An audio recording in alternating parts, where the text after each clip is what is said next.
Sebelum dilahirkan ke dunia, seorang bayi telah melakukan perjanjian dengan Allah Subhanahu wa Ta'ala. Memang kita tidak mengingatnya, tetapi hal itu benar-benar terjadi. Apa yang kita bicarakan dengan Allah sebelum dilahirkan? Kenapa kita tidak mengingat dialog dengan Allah saat masih janin? Sebelum lanjut, mohon dukung channel ini agar semakin berkembang dan semakin luas menyebarkan dakwah Islam ke khalayak muslim. Semoga apa yang sahabat lakukan mendapatkan balasan dari Allah di yaumul qiyamah.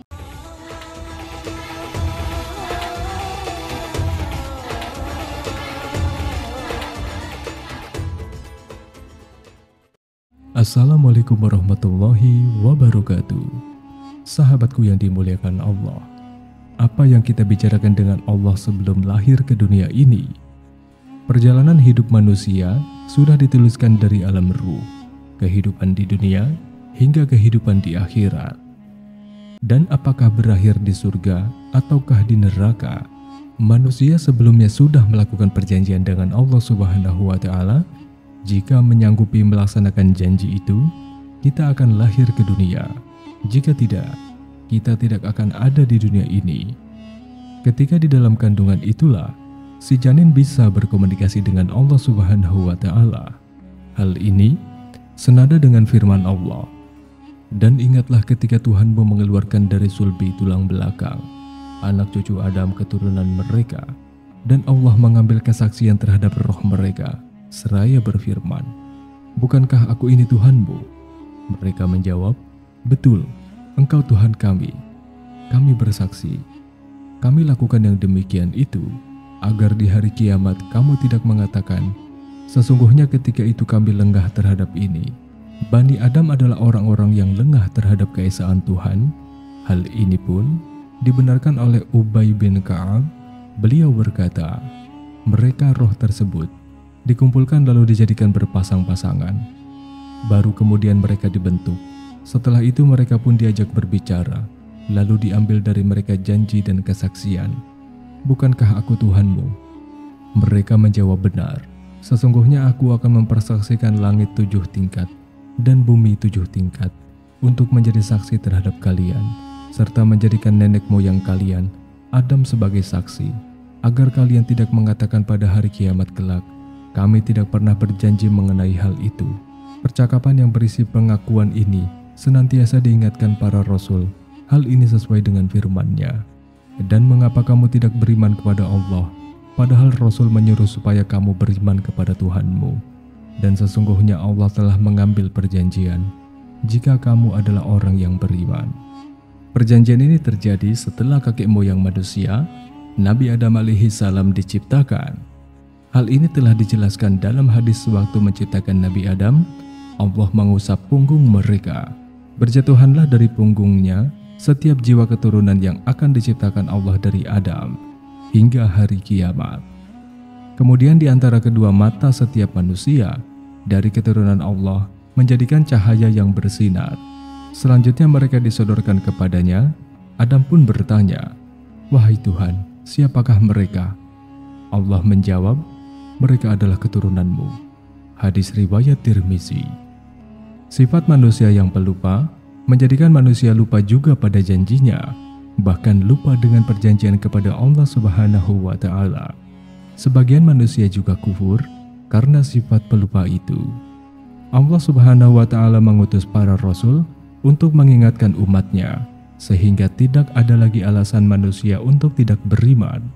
Ketika ditanya di hari kiamat, padahal jelas-jelas dalam banyak dalil diabadikan mengenai perjanjian tersebut, kemampuan janin dalam berkomunikasi bukanlah sebuah karangan. Mengenai hal ini, telah dilakukan berbagai penelitian apakah memang benar janin bisa berkomunikasi. Seringkali para ibu disarankan untuk berkomunikasi dengan janin, memberikan kata-kata yang baik, atau bahkan membacakan ayat suci Al-Quran akan memiliki dampak yang positif. Merujuk kepada Opta Club, ada sebuah penelitian yang menunjukkan bahwa suara dapat menjadi penenang bagi si kecil, baik ketika di dalam rahim maupun ketika ia telah terlahir di dunia. Bayi yang belum lahir belajar mengenali suara selama ia berada di dalam kandungan. Walaupun pada kenyataannya, janin tidak bisa memahami apa yang dikatakan padanya.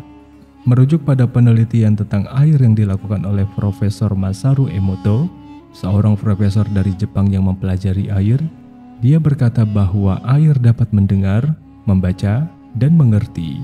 Dia juga menemukan bahwa reaksi kristal air akan indah jika menerima reaksi positif. Tubuh manusia mengandung 75% air, jadi bisa dibayangkan jika janin ada di dalam rahim. Ketika kita memberikan efek positif seperti membaca Al-Quran, suara-suara yang bisa mereka dengarkan di luar kandungan adalah 10 desibel, lebih rendah dari si pembicara. Ternyata otak bayi pada trimester ketiga mampu mengetahui pola bahasa. Setelah lahir, mereka dapat mengenali kata-kata yang pertama kali mereka dengar di dalam rahim. Ibu dan bayi yang melakukan komunikasi memiliki ikatan. Sang bayi tidak hanya mendengar, tetapi mampu mengenali suara ibunya.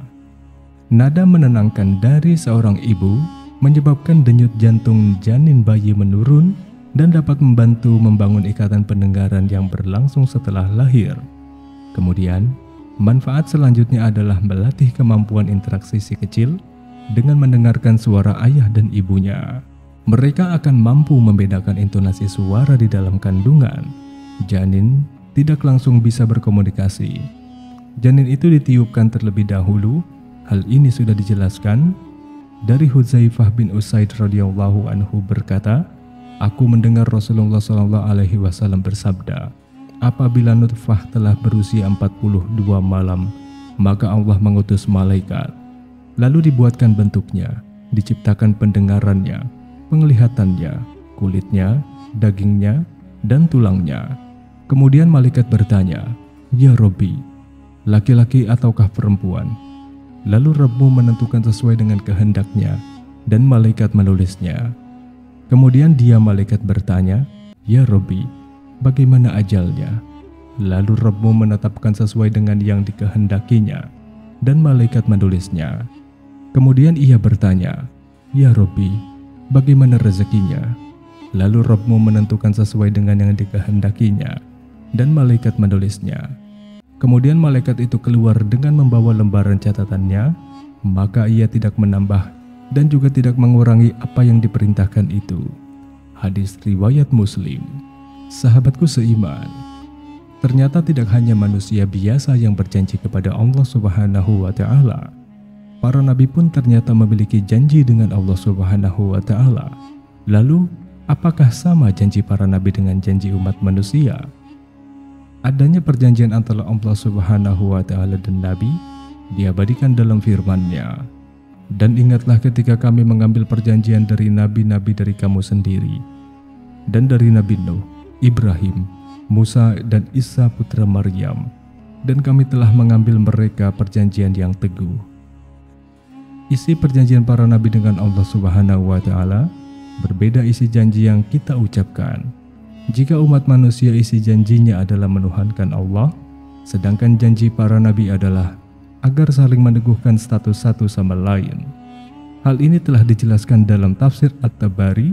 Perjanjian Allah dengan para nabi bukan soal menuhankannya, melainkan soal saling meneguhkan antara satu nabi dengan nabi lainnya. Soal penyampaian risalah dan tugas-tugas kenabian, riwayat lain menyatakan janji itu tentang pertama kalinya Nabi Muhammad SAW yang paling terakhir diutus sebelum lahir ke dunia.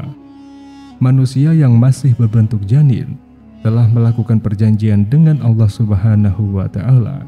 Tidak lain isinya adalah menuhankan Allah Subhanahu wa Ta'ala. Namun saat menjalani kehidupan di dunia, manusia lupa akan hal tersebut.